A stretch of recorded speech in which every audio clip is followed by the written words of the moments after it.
चलिए अब बात एग्रीमीटर कर लेते हैं, क्योंकि बाजार में जिस तरीके की दुनिया भर में तबाही मची हुई है, कोई बाजार छूता नहीं है, चाहे वो इक्विटी मार्केट हो, एग्री मार्केट हो।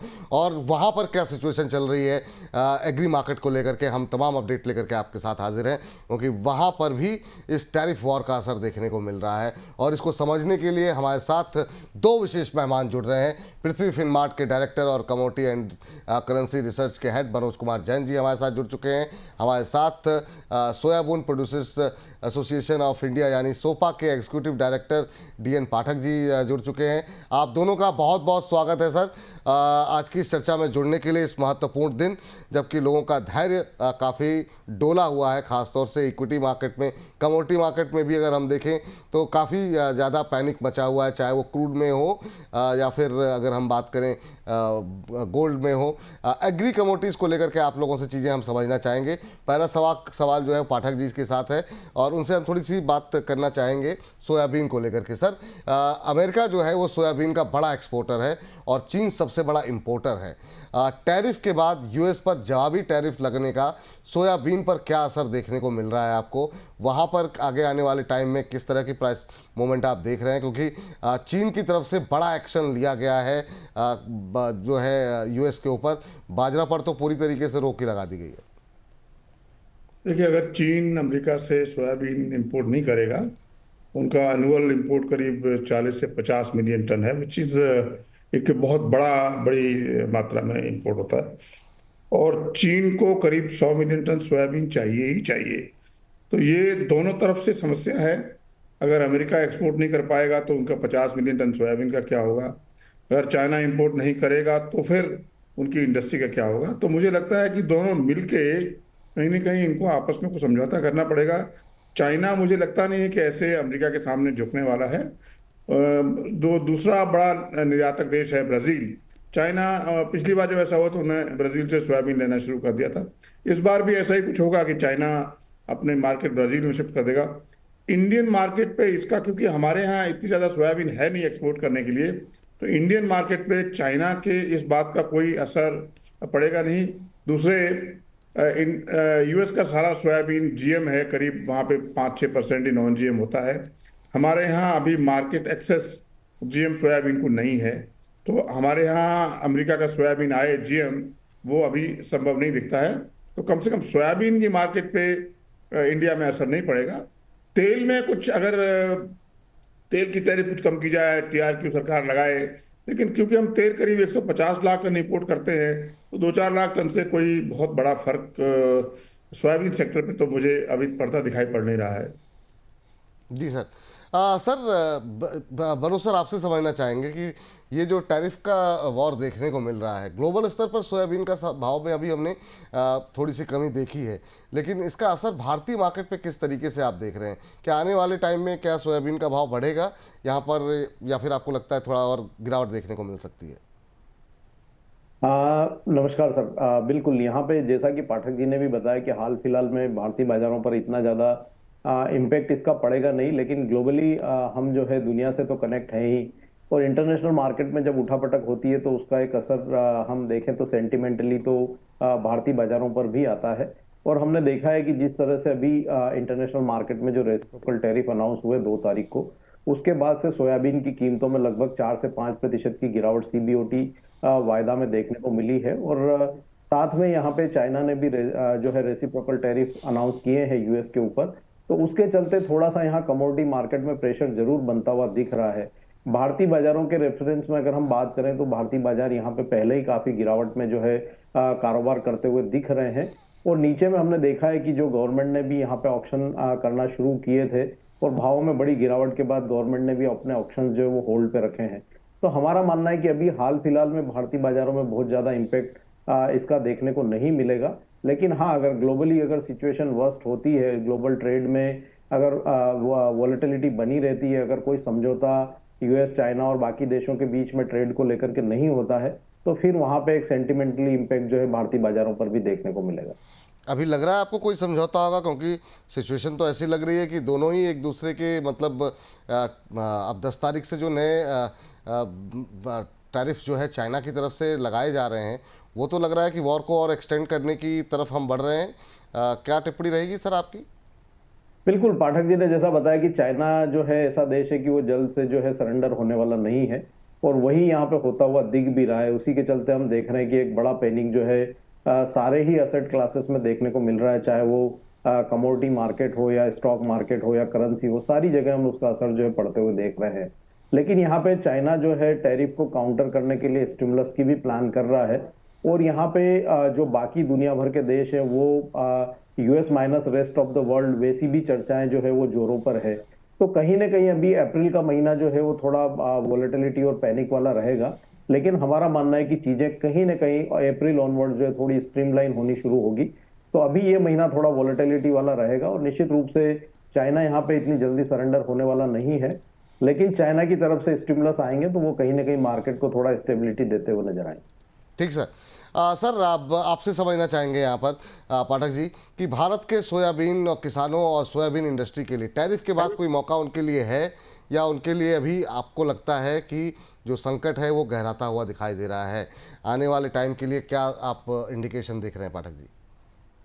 देखिए, मैं अगर डिमांड सप्लाई सोयाबीन की देखूं और जो भाव पिछले करीब साल भर से कम रह रहे हैं, तो एक तो मुझे ये दिखाई दे रहा है बड़ा साफ साफ कि किसान थोड़ा हताश है सोयाबीन के इन भावों से, और होना भी चाहिए। तो सोइंग में कुछ कमी आ सकती है। आज की तारीख में डिमांड सप्लाई हमारी कंफर्टेबल है। 20-21 लाख टन जो सामान नाफेड और एनसीसीएफ के पास है, उसको मिला के अगर जोड़ें तो सितंबर एंड तक जबकि नई क्रॉप आएगी कोई समस्या नहीं दिखती है।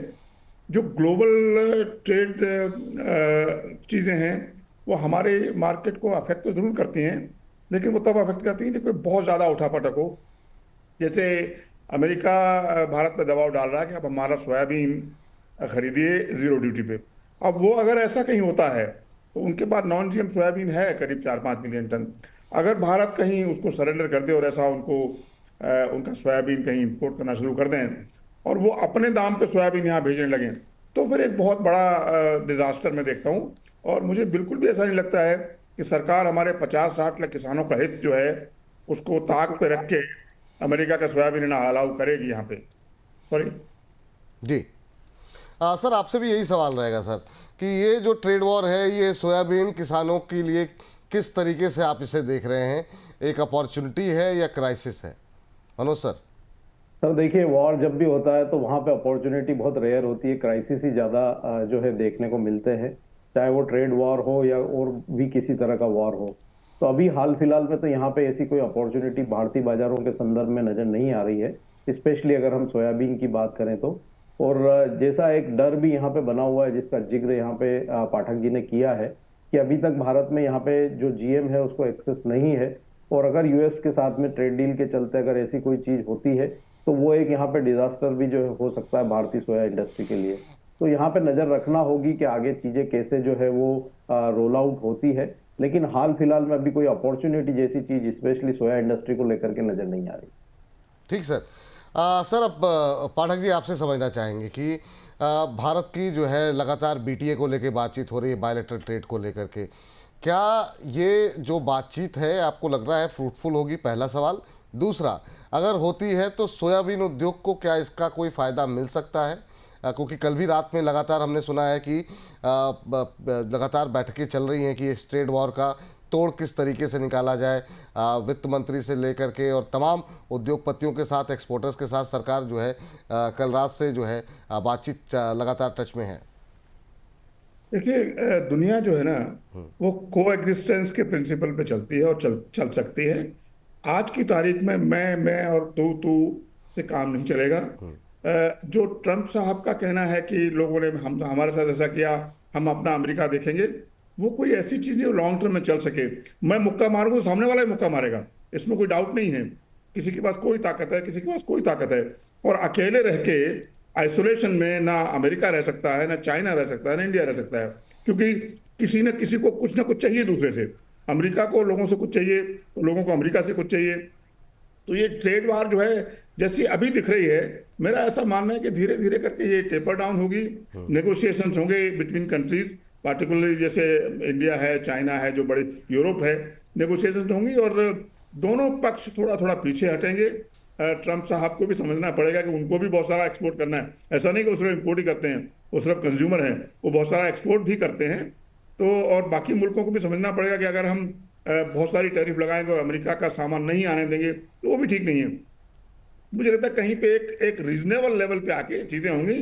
जहां तक सोयाबीन का सवाल है, जी। मैं फिर कहूंगा कि हमारे किसी भी एग्रीमेंट में, किसी भी बायलेटरल में अपने किसानों का हित सर्वोपरि रहना चाहिए। जो रहेगा अमेरिका में भी रहता है और इंडिया में भी रहेगा।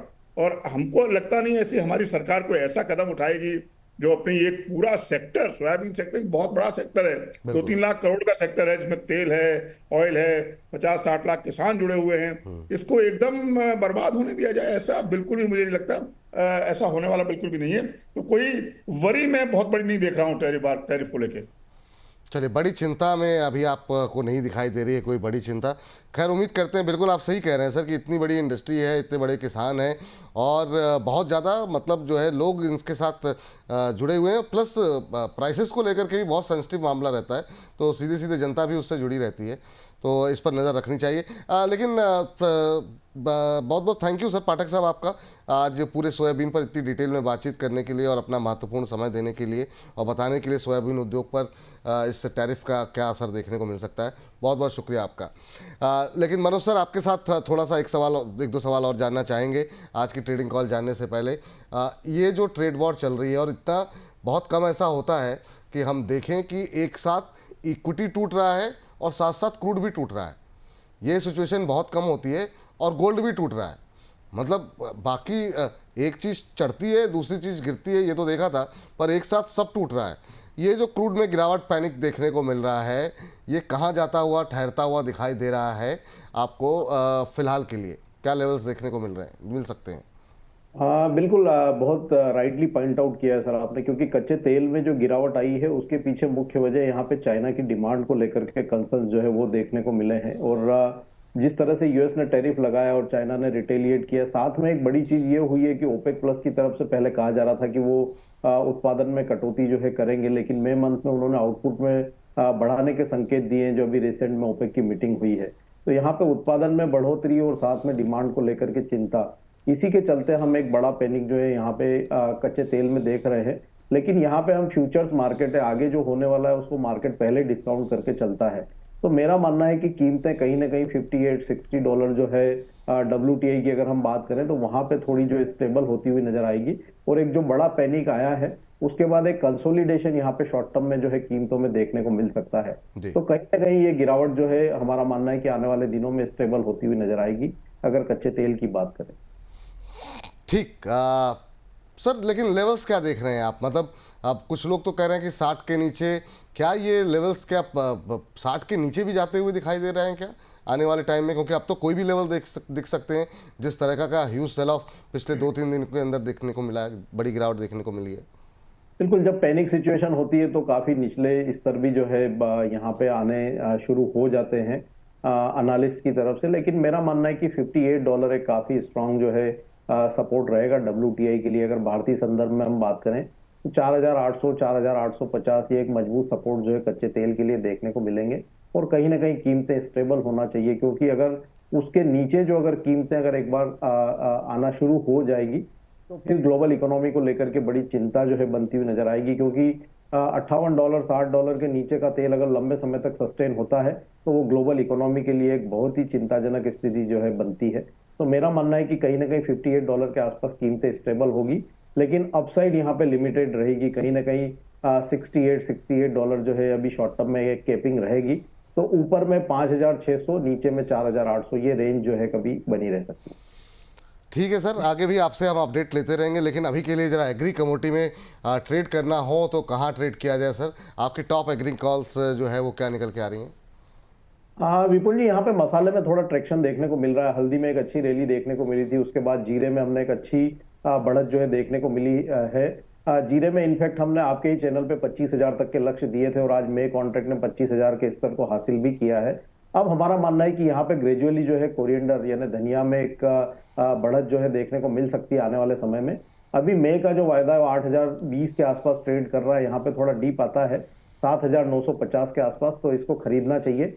स्टॉप लॉस 7,800 का लगाएं और ऊपर में 8,200 तक के लक्ष्य जो है शॉर्ट टर्म में देखने को मिल सकते हैं। चलिए, तो ये राय यहाँ पर निकल के आती हुई। आपको धनिया खरीदना है, मई फ्यूचर खरीद के चलें। धनिया का 7,950 पे खरीदें। 7,800 का एक स्टॉप लॉस यहाँ पर लगा करके चलना होगा।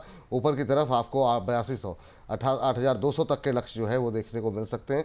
7,800 का स्टॉप लॉस लगाएं, 8200 के लक्ष्य देखने को मिल सकते हैं। इसके अलावा आपको क्या करना है, एक बार जरा स्क्रीन पे दूसरी कमोडिटी जो है वो स्क्रीन पर लेकर के आइए। चले, तो हाल धनिया में ही खरीदारी करनी है, मई फ्यूचर खरीद के चले 8200 के लक्ष्य के साथ। थैंक यू सर, बहुत बहुत धन्यवाद आपका आज की इस चर्चा में जुड़ने के लिए। इस कार्यक्रम को अब हम यहीं पर समाप्त कर रहे हैं। थैंक यू, आपका बहुत बहुत धन्यवाद सर।